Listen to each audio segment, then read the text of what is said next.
अस्सलामुअलैकुम बिस्मिल्लाहिर्रहमानिर्रहीम। आज हम एक्सरसाइज 4.2 पढ़ेंगे। ये 4.2 का पार्ट 3 होगा। ये new mathematics book Karachi board class 9 का है।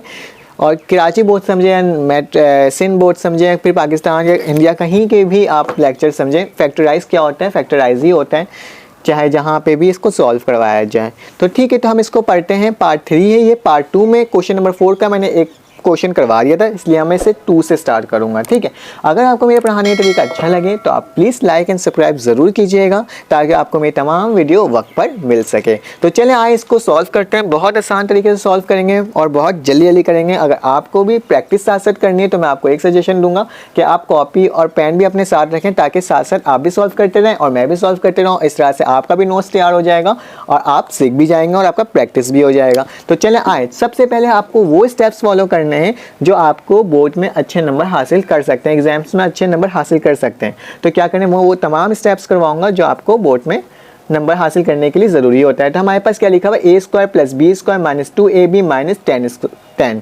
तो क्या लिखा है, रिजॉल्व इनटू द फैक्टर। हमें इस टर्म को किस में करना है, फैक्टर्स में करना है, तोड़ कर इसको लिखना है, एक तरह से सॉल्व करना है। तो आइए इसे सॉल्व करते हैं। तो आज सबसे पहले हमने लिखना है सोल्यूशन लिखना है। सोल्यूशन लिखने के बाद जो हमारे पास सवाल होता है, इस स्टेप को हमेशा फॉलो करना। जो हमारे पास सवाल होता है बेटा, उस सवाल को हम वापसी उतार लेते हैं। ठीक है, क्योंकि ये अगर नहीं उतारते तो बच्चे के मार्क्स इससे भी कट जाते हैं और बच्चों को पता भी नहीं होता कि किस तरह से मार्क्स कट गए जबकि वो पूरा कर आते हैं। तो खैर ये सवाल था, मैंने इसको वापसी उतार लिया। हमें करना क्या है, हमें इसमें मिडल टर्म ब्रेक लेना है। मैंने हर लेक्चर्स में, पार्ट 1 में, पार्ट 2 में, 4.1 में, हर जगह मैंने मिडल टर्म ब्रेक करना सिखाया है और मैं इसमें आपको लिस्ट में भी दे दूंगा, डिस्क्रिप्शन लिस्ट में भी दे दूंगा लिंक, आप वहाँ पर भी जाके कर सकते हैं। लेकिन मैं इस वाले टॉपिक में भी आपको फिर से बताता हूँ किस तरह से मिडल टर्म ब्रेक हम लेते हैं। तो हमारे पास जो लास्ट वाली टर्म होती है ना बेटा, हमारे पास कौन सी लास्ट वाली जो टर्म होती है उसका आप क्या लेते हो, उसको आप मल्टीप्लाई करते हो फर्स्ट वाली टर्म के कोफिशिएंट से। यहाँ पर अगर कोई नंबर लिखा हुआ था ना, उससे आप क्या करते हैं, पहले मल्टीप्लाई कर देते हैं। लेकिन यहाँ कोई नंबर नहीं है, आपको पता है मैथ्स में अगर कोई नंबर नहीं लिखा हुआ होता है तो एक 1 नंबर यहाँ पे छुपा हुआ होता है। तो 10 मल्टीप्लाई होगा 1 से, तो हमारे पास क्या आ जाएगा बेटा, 10 आ जाएगा। जैसे ही 10 आएगा आप उसका एलसीएम ले लोगे। एलसीएम लोगे, एलसीएम लेना आपको भी आता है, मुझे भी आता है। चलें साथ साथ लेते हैं। 2 5 क्या होता है 10 और 5 1 5। मिडल टर्म ब्रेक का मतलब क्या होता है, बीच वाला टर्म को आप क्या कर दो, ब्रेक कर दो, तोड़ दो। तो किस तरह से तोड़ना है वो मैं आपको बताता हूँ। इस तरह से तोड़ना है कि आप जब उसको माइनस या प्लस करो तो हमारे पास क्या आ जाए, 3 आ जाए। और जब आप उसको मल्टीप्लाई करो, उन दोनों टर्म को मल्टीप्लाई करो तो क्या आ जाए, हमारे पास 10 आ जाए। जो हम जिसका एलसीएम लेते हैं वो नंबर आ जाए। तो आ जाओ करके देखते हैं। आप देखो +5 और 2 है, हम यहाँ पे लिखें -5 लिखें और +2 लिखें तो क्या आएगा हमारे पास, -3। यही आ रहा है, -3 चाहिए था हमें। अगर हम -5 लिख दें इसकी जगह और +2 लिख दें तो हमारे पास आंसर तो वही आना है, -3 आना है। तो सिंपल हम इसको बीच में इस टर्म को लिख देंगे। मिडल टर्म ब्रेक इस तरह से लेते हैं। a² b² मैंने लिखा, फिर क्या लिखूंगा, -5 लिखूंगा और उसके साथ क्या लिखूंगा, ab साथ लिखूंगा। वेरिएबल लिखना लाजमी होता है, फिर ही तो एक दूसरे से माइनस होकर सेम क्वेश्चन आएगा ना। और फिर क्या लिखा है, प्लस आपने लिखा, 2 के साथ आप क्या लिख दोगे, ab। फिर क्या लिखेंगे, -10। यहाँ तक कोई मसला अभी तक इंशाल्लाह आपको नहीं हुआ होगा। अब आपने क्या करना है, अब आपको जैसे ही मिडल टर्म ब्रेक लेते हैं हम लोग बेटा, याद रखना सबसे पहले क्या करा, इसको मिडल टर्म ब्रेक लिया एलसीएम लेकर के। फिर उसके जब मिडल टर्म ब्रेक लिया तो हमारे पास क्या आ गया, ये टर्म आ गया। जब 5 में से 2 गया तो 3 बचेगा और इन दोनों को एक दूसरे से मल्टीप्लाई करोगे, 5 2 क्या होता है, 10 ही होता है। तो अब क्या करना होता है, अब नेक्स्ट स्टेप ये होता है हमारे पास इन दोनों टर्म और इन दोनों टर्म से हम क्या लेते हैं, कॉमन लेते हैं। मिडल टर्म ब्रेक को सॉल्व करने का तरीका यही होता है। ठीक है, तो अब क्या करना है, इन दोनों में से आप देखो, इन दोनों में से कॉमन क्या आ रहा है। इन दोनों में से कॉमन हमारे पास, कॉमन मतलब एक जैसे नंबर्स, एक जैसे शक्ल देखने वाले, एक जैसे टेबल में आने वाले नंबर। तो ए बी यहाँ पे भी लिखा हुआ है, स्क्वायर लगा हुआ है और ए बी यहाँ पे भी लिखा हुआ है। मतलब इन दोनों में से मुझे ए बी तो सेम लग रहा है, तो मैंने ए बी सेम ले लिया। जैसे ही हम कॉमन निकालते हैं, एक जैसे टर्म को निकालते हैं, वैसे ही हम ब्रैकेट डालते हैं और फिर उसको एक दूसरे से काट देते हैं, मतलब डिवाइड कर लेते हैं। तो ए से ये एक कटा तो हमारे पास कितना ए बच गया, एक ए बच गया। इस बी से ये भी कटा तो हमारे पास क्या बच गया, एक बी बच गया, क्योंकि यहाँ 2 था ना तो एक एक कट गया तो एक बच गया यहाँ पे। फिर माइनस लिखा, इस ए बी से ये पूरा ए बी कट गया तो हमारे पास क्या बचा, सिर्फ और सिर्फ 5 बच गया। ठीक है, अब इन दोनों में से कॉमन देखो क्या आ रहा है। इन दोनों में से कॉमन हम देख रहे हैं, ए बी तो नहीं है यहाँ पे, लेकिन 2 जो है 2 की टेबल में भी आता है और 2 5 की 10 की टेबल में भी आता है, 2 5 से 10 होता है। तो हम इनमें से क्या कॉमन ले लेंगे, 2 कॉमन ले लेंगे। जैसे ही 2 कॉमन लेंगे, इस 2 से ये 2 कटा तो हमारे पास क्या बच जाएगा बेटा, ए भी बच जाएगा, प्लस माइनस फिर से माइनस होगा, 2 1 ज़ा 2, 2 5 ज़ा 10, तो हमारे पास यहाँ पे क्या 5 बच गया। अब देख लो ए बी -5 आ रहा है, ए बी -5 फिर से सेम चीज़ आ रही है, तो हम क्या करेंगे, इसको भी कॉमन निकाल लेंगे। ए बी -5 हमने कॉमन लिया, इससे ये पूरा चीज़ कटा तो हमारे पास क्या बच गया बेटा, ए बी और ये +2। ठीक है, तो क्या हो जाएगा, हमारा आंसर हो जाएगा। कितना आसान सा सवाल था और हमने इसको आराम से सॉल्व कर लिया। अब हमारे पास नेक्स्ट सवाल है, या क्वेश्चन नंबर 3 है, साथ साथ सॉल्व करते हैं और देखते हैं किस तरह से सॉल्व हो रहा है। ये 7y है। ठीक है, तो हमने क्या करना होता है, पहला स्टेप हमारे पास होता है, हम सोल्यूशन लिखने के बाद जो सवाल हमारे पास लिखा हुआ होता है हम उसी को वापसी उतार लेते हैं। ठीक है, मैंने यहाँ पे लाइन खींच दी ताकि ये डिवाइड हो जाए, आपको समझ में आ जाए कि ये यहाँ का है। y का स्क्वायर प्लस 7y माइनस 98, मैंने आपको अभी बताया था जो लास्ट वाली टर्म होती है उसको पहले वाली टर्म के कोफिशिएंट से मल्टीप्लाई करते हैं। यहाँ कुछ भी नहीं है, मतलब 1 है और 98 हो गया। 98 का हमें क्या लेना है बेटा, एलसीएम लेना है। 98 का एलसीएम लोग किस तरह से होगा, 2 की टेबल से काटते हैं। 2 4 ज़ा 8, यहाँ 9 था, यहाँ 1 चले गया तो ये 18 है, 2 9 ज़ा 18 हो गया। ठीक है, अब बताएं कौन सी टेबल से कटेगा। अब मुझे देखने में लग रहा है 7 7 ज़ा 49, क्योंकि किसी और टेबल में आता ही नहीं है, तो 7 7 ज़ा 49 और 7 1 ज़ा 7, ये हमारे पास टर्म आ गई। अब हमें इसको इस तरह से प्लस माइनस करना है कि हमारे पास +7 आ जाए। तो एक काम करते हैं, 2 7 से कितना होता है बेटा, 14 होता है, और 7 14 में से 7 को अगर माइनस कर दो तो हमारे पास क्या आएगा, 7 आएगा। हमें क्या लेकर आना है, 7 लाना है। तो समझ में आ रहा है ना, जब 14 को 7 से मल्टीप्लाई करोगे तो 98 आएगा, और 14 को अगर 7 से माइनस करोगे तो क्या आ जाएगा, फिर 7 आ जाएगा। तो सिंपल हम क्या लिखेंगे, वाई स्क्वायर लिखेंगे, प्लस लिखेंगे, पहले 14 लिखेंगे, 14 का वाई, और फिर माइनस लिखेंगे और 7 लिख देंगे, 7 वाई लिख देंगे और माइनस 98 लिख देंगे। यहाँ तक कोई मसला अभी आपको नहीं हुआ होगा। आज जो अब इन दोनों में से कॉमन देखो और इन दोनों में से कॉमन देखो, क्या चीज़ कॉमन आ रहा है। हमारे पास इन दोनों में से कॉमन क्या आ रहा है, सिर्फ y आ रहा है। तो हम क्या ले लेंगे, एक y कॉमन ले लेंगे, इस y से एक y कटा तो एक y हमारे पास बच गया, और इस y से ये y पूरा करके तो प्लस क्या आ गया हमारे पास, 14 आ गया। और इधर देख लो इन दोनों से कॉमन क्या आ रहा है, 7 की टेबल में 98 आता है जब हम 14 दफ़ा इसको पढ़ते हैं। आप कैलकुलेटर से भी करके देख सकते हो। तो इन दोनों में से मैं कॉमन क्या लूँगा, -7 कॉमन लूँगा, जो माइनस का निशान होता है उसे वो कॉमन ले लेते हैं। 7 को कॉमन लूँगा तो ये -7 से ये 7 कटेगा तो माइनस माइनस प्लस हो जाएगा, तो y बचेगा, ये माइनस माइनस फिर प्लस होगा, और 7 को जब हम 14 दफ़ा पढ़ते हैं तो हमारे पास क्या आ जाता है, 98 आ जाता है। अब देख लो फिर से ये वाली टर्म और ये वाली टर्म हमारे पास सेम आ रही है, तो हम क्या लिखेंगे, y + 14 को वैसे ही लिखेंगे, और हमारे पास जो बच जाएगा y - 7, इसको लिखने कितना आसान है। बस आपको ये स्टेप फॉलो करना है और बोर्ड में अच्छे मार्क्स लेके आ जाना है, और ये आप मज़ीद इसको प्रैक्टिस करते रहेंगे तो होते जाएगा। चलें इसका अगला क्वेश्चन हम सॉल्व करते हैं। क्वेश्चन नंबर 4 है इसका।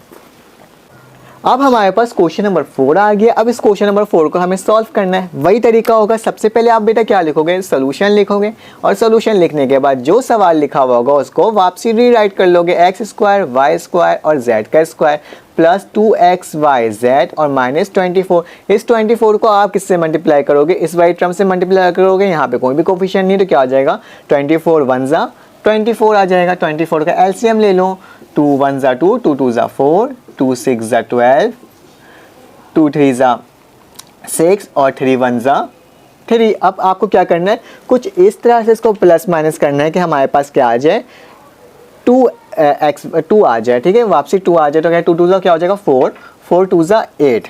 ठीक है, 8 और 3 लिखा हुआ है, हम क्या करें, ऐसा क्या करें, 2 2 ज़ा 4 और 2 3 ज़ा 6, 6 - 4 कितना होता है बेटा, 2 होता है। ठीक है, 2 2 ज़ा मैंने 4 करा, ये 4 हो जाएगा, और 2 3 ज़ा क्या हो जाएगा, 6 हो जाएगा। 6 में से 4 माइनस करोगे तो क्या आएगा, 2 ही आना, और फिर 6 को 4 से मल्टीप्लाई करो तो क्या आएगा, 24 आएगा। सिंपल सा। तो हमको प्लस, हमें प्लस चाहिए था तो हमने इसको प्लस लिया है, +6 और -4। तो आ जाओ, x का स्क्वायर, y का स्क्वायर, z का स्क्वायर प्लस 6 xyz लिखा हो तो xyz हम वैसे ही लिखेंगे, फिर लिखेंगे माइनस लिखेंगे, फिर उसका लिखेंगे 4 लिखेंगे, एक्स वाई जेड हम वैसे ही लिखेंगे, फिर उसके -24 लिख देंगे। अब क्या करना है, इन दोनों में से कॉमन देखना है और इन दोनों में से कॉमन देखना है। तो पहले इन दोनों में से कॉमन लेते हैं। क्या बेटा क्या चीज़ कॉमन है, एक्स वाई जेड इसमें भी है, एक्स वाई जेड इसमें भी है। जो लीस्ट पावर वाले होते हैं ना उसको लेते हैं, एक्स स्क्वायर को कभी कॉमन नहीं लेंगे बल्कि हम जो सबसे पावर वाली वैल्यू होती है उसको लेते हैं। तो क्या आएगा बेटा, एक्स वाई जेड कॉमन लिया, इस एक्स वाई जेड से पूरा एक्स वाई जेड कटा, लेकिन एक एक एक बच गया क्योंकि स्क्वायर लगा तो एक्स वाई जेड ये बच गया।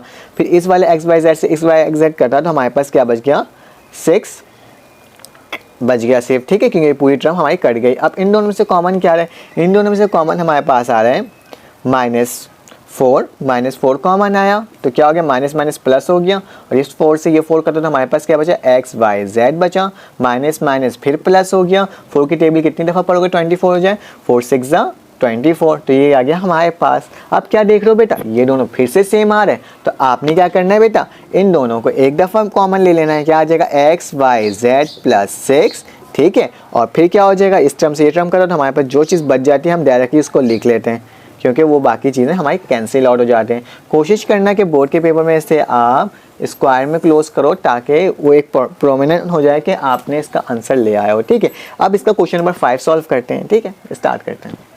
अब हमारे पास ये सवाल लिखा हुआ है, क्वेश्चन नंबर 5 है, resolve into the factor, same वही है, इसमें मिडल टर्म ब्रेक लेकर इसको हमें सॉल्व करना है। तो सिंपल आए सॉल्व करते हैं, जो स्टेप फॉलो करूंगा आपको वही करना है। लास्ट टाइम क्या था, यहाँ पे कोई कोफिशिएंट नहीं था, लेकिन अब यहाँ पे कोफिशिएंट है। अब उसी वही तरीका अपनाएंगे जो हम अपनाते हुए आए थे। तो आपने क्या लिखना है बेटा, सोल्यूशन लिखने के बाद जो सवाल आपके पास लिखा हुआ है उस सवाल को वापसी उतार लेना है। तो क्या लिखा हुआ है, 121x का 4 प्लस 11x का स्क्वायर प्लस 2। मैंने अभी आपको बताया था जो लास्ट वाली टर्म होती है उसको मल्टीप्लाई करते हैं हम पहले वाले के कोफिशिएंट के साथ।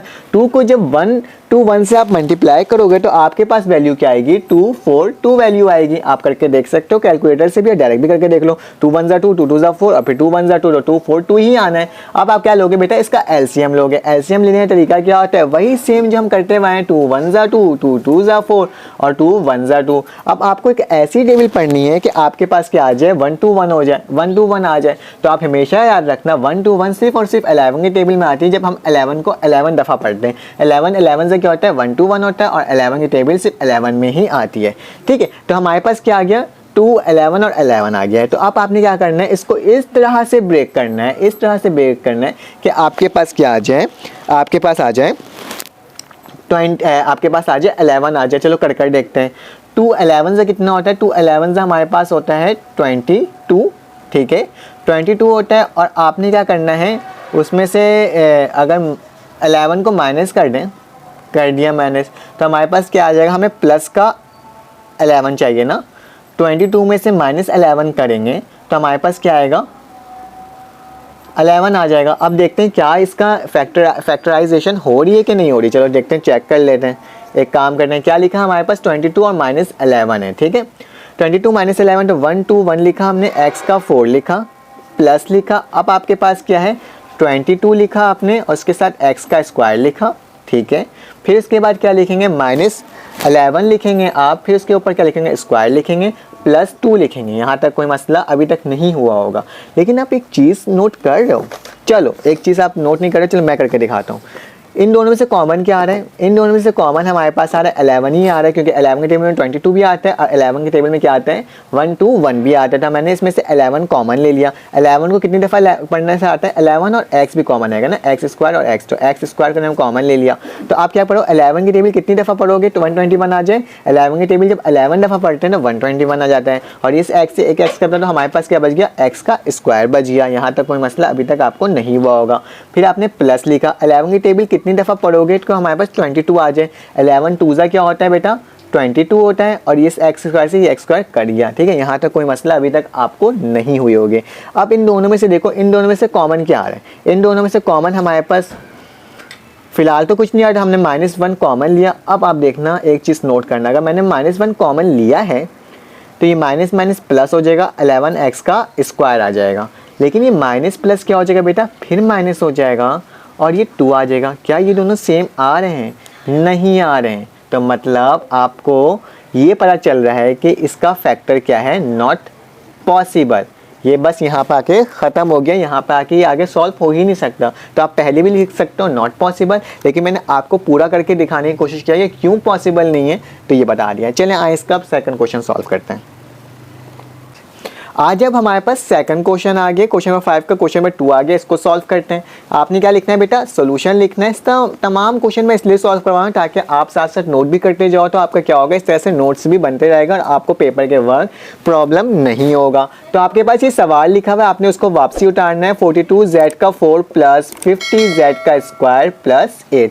अब आपने क्या करना है, जो ये 8 है इसको मल्टीप्लाई करना है पहले वाले टर्म के कोफिशिएंट के साथ। तो 8 को जब आप 42 से मल्टीप्लाई करते हो तो बेटा आपके पास क्या आता है, 3 6 आता है। आज जो आप इसको टेबल से हम कैंसिल आउट करते हैं, तो कौन सी टेबल से काटेंगे बेटा, इसको 2 की टेबल से काटते हैं। 2 1 जा 2, यहाँ चले गया, 2 6 जा 12 हो जाएगा, फिर एक इधर चलेगा, 2 8 जा 16, 2 8 जा 16, 2 4 जा 8, आ जाओ 2 2 जा 4, 2 4 जा 8 और 2 2 जा 4 हो गया। फिर आ जाओ 2 2 जा 4 और 2 1 जा 2, आ जाओ 3 7 जा 21 और क्या हो जाएगा 7 1 जा 7। तो हमने इस तरह से एक मिडल मतलब एलसीएम ले लिया। अब आपको इस तरह से इसको प्लस माइनस करना है कि हमारे पास क्या आ जाए। हमने इसको इस तरह से मल्टीप्लाई और प्लस करना है कि हमारे पास क्या आ जाए बेटा 50 आ जाए। तो हमारे पास क्या 2 2 जा 4, 4 2 जा 8, 8 आ गया हमारे पास, 2 2 जा 4, 4 2 जा 8, 2 3 जा 6 और 6 4 जा क्या होता है हमारे पास 42। 42 में जब हम 8 प्लस करते हैं तो हमारे पास क्या आ जाएगा बेटा 50 आ जाएगा। और जब 42 को 8 से मल्टीप्लाई करोगे तो क्या आ जाएगा 336 आ जाएगा। तो सिंपल मिडल टर्म ब्रेक में हम इस तरह से लिख सकते हैं, 42 लिखा, z का 4 लिखा, प्लस लिखा, फिर क्या आ रहा है हमारे पास, हमने पहले 42 लिख देते हैं, मर्जी आपके पास, आपने 42 लिखा, फिर z का स्क्वायर लिखा, फिर प्लस लिखेंगे, क्या बचा है हमारे पास 8 बचा हुआ है, 8 लिखा, फिर उसके बाद हमने क्या लिख दिया बेटा z का स्क्वायर लिखा और प्लस 8 लिख दिया। ठीक है, हमारे पास ये आराम से सॉल्व हो जा रहा है। हमने इसको मिड टर्म से ब्रेक किया, जब इसको प्लस करोगे क्या आ जाएगा हमारे 50 ही आना है। इन दोनों में से कॉमन क्या आ रहा है, इन दोनों में से कॉमन हमारे पास 42 आ रहा है और z का स्क्वायर आ रहा है। तो हमने 42 लिखा, z का स्क्वायर लिखा, इस 42 से ये पूरा 42 कट गया, लेकिन z 4 है तो कितना बच जाएगा बेटा z का स्क्वायर बच जाएगा। फिर हमने प्लस लिखा, फिर 42 से पूरी टर्म कट गई तो हमारे पास 1 आ जाएगी। अब आपने क्या करना है, इन दोनों में से कॉमन देखना है। तो इन दोनों से कॉमन हमारे पास 8 आ रहा है तो हमने 8 लिख दिया। फिर 8 से ये 8 करो तो हमारे पास क्या आएगा बेटा z स्क्वायर आ जाएगा, 8 1 जा 8, 8 1 जा 8। ठीक है, तो फिर क्या आ जाएगा यहाँ पे बेटा 1 आ जाएगा। सिंपल, कितना आसान था। अब इन दोनों में से ये दोनों हमारे पास सेम आ रहे हैं। देखिए मैं जल्दी जल्दी लेके चल रहा हूँ ताकि आप सारे क्वेश्चन सॉल्व कर सको। ये हो जाएगा और फिर हमारे पास आखिरी में क्या बच जाएगा बेटा 42 z का स्क्वायर प्लस 8। अब आपको अकॉर्डिंग टू यहाँ पे भी आंसर आ गया, लेकिन बुक के आगे एक और स्टेप किया हुआ है कि इन दोनों से भी उन्होंने कॉमन ले लिया। तो मैं एक काम करता हूँ, आपको इसके आगे भी यहाँ पे एक कॉमन लेकर दिखा देता हूँ। आप पहले यारी टर्म लिख दो, 42 और 8 लिखा हुआ है। 42 और 8 में से कॉमन क्या आ रहा है, 2 की टेबल में कटता है, हमने इसको लिख दिया। और फिर क्या बचेगा 42, 2 की टेबल कितनी पढ़ोगे 42 आ जाए, 2 2 जा 4 और 2 1 जा 2 और इसके साथ हम क्या लिख देंगे z का स्क्वायर लिख देंगे, प्लस 8 वैसे ही लिखेंगे। और 2 की टेबल कितनी दफ़ा पढ़ोगे 4 दफ़ा पढ़ोगे तो हमारे पास 8 आ जाएगा। और आखिरी वाली टर्म हमारे पास क्या है z का स्क्वायर प्लस 1 हमने वैसे ही लिख दिया। सेम, कितना आसान था और इसका आंसर हमारे पास आराम से आ गया। कितना आसान था। अब नेक्स्ट क्वेश्चन इसका हम सॉल्व करेंगे। अब हमारे पास इसका क्वेश्चन नंबर 3 आ गया। इसको भी उसी तरह से सॉल्व करेंगे जैसे हमने बाकी सवाल किया। इसको जल्दी जल्दी सॉल्व करते हैं ताकि आपका आराम से कम समय में ज़्यादा काम हो जाए। तो हमने क्या लिखना है 4x का स्क्वायर प्लस 12x प्लस 5 वैसे ही लिखा। इस वाली टर्म को 4 से मल्टीप्लाई करोगे तो क्या आ जाएगा 5 4 से हमारे पास क्या होता है, हमारे पास 20 होता है। 20 का एलसीएम लेंगे, 20 की टेबल 10 दफ़ा पढ़ोगे, 2 की टेबल 10 दफ़ा पढ़ोगे 20 आएगा। 2 5 से 10 हो जाता है और 5 1 जा 5 हो जाता है। आपको कुछ ऐसा करना है कि आपके पास क्या आ जाए बेटा 12 आ जाए। तो इसको करने का आसान तरीका क्या होगा, 12 किस तरह से आ सकता है, सिंपल 2 5 से क्या हो जाएगा 10, 10 प्लस 2 कितना होता है 10 प्लस 2 हमारे पास क्या होता है 12 होता है। तो सिंपल हमने क्या लिखना है 4x का स्क्वायर लिखना है, प्लस आप पहले लिख दो 10x लिख दो, फिर प्लस करके 2x लिख दो, प्लस 5 लिख दो। सिंपल, कितना आसान था और इसमें हम आराम से इसको निकाल भी लेंगे। इन दोनों में से बेटा कॉमन क्या आएगा, सेकंड स्टेप क्या होता है, हमेशा याद रखना मिडिल टर्म ब्रेक लेने के बाद सेकंड स्टेप होता है इन दोनों में से कॉमन लेना। तो इन दोनों में से कॉमन क्या आ रहा है, हमारे पास 2 आ रहा है और x आ रहा है। हमने 2 और x कॉमन लिया, 2 1 जा 2, 2 2 जा 4, तो 2 आ जाएगा बेटा। x से ये x कटेगा तो x हो जाएगा और फिर हमने क्या लिखा है, प्लस का निशान वैसे ही आएगा, 2 1 ज़ा 2, 2 5 ज़ा 10 हो जाएगा और इस x से x कट जाएगा। ठीक है, अब फिर हम क्या देखते हैं, इन दोनों से कॉमन क्या आ रहा है, इन दोनों से कॉमन हमारे पास सिर्फ और सिर्फ 1 आ रहा है, क्योंकि कुछ कॉमन नहीं आ तो हम +1 कॉमन ले लेते हैं, जो निशान यहाँ लिखा होता है उसी निशान को हम कॉमन लेते हैं। ठीक है बेटा, 1 जिससे भी डिवाइड हो हमारे पास 2x + 5 ही आएगा, कोई चेंजेस नहीं आएगा। हम देख रहे हैं दोनों को फिर से हमारे पास सेम आ गया, हमने क्या लिखना है, 2x + 5 लिखना है और यहाँ क्या आ जाएगा बेटा, 2x + का 1 आ जाएगा और ये हमारा क्या होगा बेटा, आंसर होगा। कितना आसान था। चलें इसका क्वेश्चन नंबर लास्ट वाला करते हैं, क्वेश्चन नंबर 4 को सॉल्व। आज यहाँ भाई हमारे पास क्वेश्चन नंबर 4 है, इसमें भी हम वही काम करेंगे, सोल्यूशन लिखेंगे, जो सवाल लिखा हुआ होगा उसे वापसी उतारेंगे। आपको तो याद हो जाना चाहिए क्योंकि मुझे भी बिल्कुल स्टेप सारे याद हो चुके हैं। ठीक है, 3x² आपने आप क्या करना है, लास्ट वाले टर्म को पहले वाले टर्म से आपको क्या करना है बेटा, मल्टीप्लाई करना है। जब 13 को आप मल्टीप्लाई करोगे 3 से तो हमारे पास क्या आएगा बेटा, 39 आएगा। आज यहाँ टेबल से करते हैं, 3 1 ज़ा 3, 3 3 ज़ा 9 और 13 की टेबल में 13 नहीं आता, 13 1 ज़ा 13। लेकिन आपको क्या करना है बेटा, आप क्या कर सकते हो, ये 38 आ जाए, 13 में से 3 अगर माइनस करेंगे तो हमारे पास आना ही नहीं है, 10 आ जाएगा। और 30 और अगर आप 30 में से 3 को प्लस करेंगे तो क्या आ जाए, 13 में से 3 को प्लस करेंगे फिर भी हमारे पास 16 आ जाएगा। 39 हमारे पास 38 तो आ ही नहीं रहा, तो हम ऐसे कर सकते हैं, 13 को जब 9 से मल्टीप्लाई करेंगे तो हमारे पास 39 आ जाएगा और उसमें से अगर हम 1 माइनस कर देंगे हमारे पास क्या आ जाएगा बेटा, हमारे पास आ जाएगा फिर 38 आ जाएगा। हमें क्या लेकर आना है, 38 लाना है, तो माइनस करते हैं इसको और इसको प्लस करते हैं, तो इस तरह से हमारे पास 38 आ जाएगा। 3x² लिखा, -39xy हमने वैसे ही उतारा, फिर प्लस का हम लिखेंगे xy लिख देंगे क्योंकि 1 लिखने की ज़रूरत नहीं होती, जो वेरिएबल होता है उसी को लिख देते हैं xy -13y का स्क्वायर। अब इन दोनों में से कॉमन लो बेटा, इन दोनों में से कॉमन लो और देख लो क्या आ रहा है हमारे पास। बहुत आसान सा, सिंपल सा, आराम से ये हो जाएगा। तो आज हमारे पास क्या है, इन दोनों में से कॉमन क्या आ रहा है, इन दोनों में से कॉमन हमें देख के ही समझ में आ रहा है, 3 कॉमन आ रहा है तो हमने 3 कॉमन लिया और x इन दोनों में से तो x को भी कॉमन ले लिया। तो इससे ये पूरा कर रहा तो सिर्फ हमारे पास क्या बच गया बेटा, x बच गया। 3 1 ज़ा 3, 3 3 ज़ा 9, तो हमारे पास क्या आ जाएगा 1 3।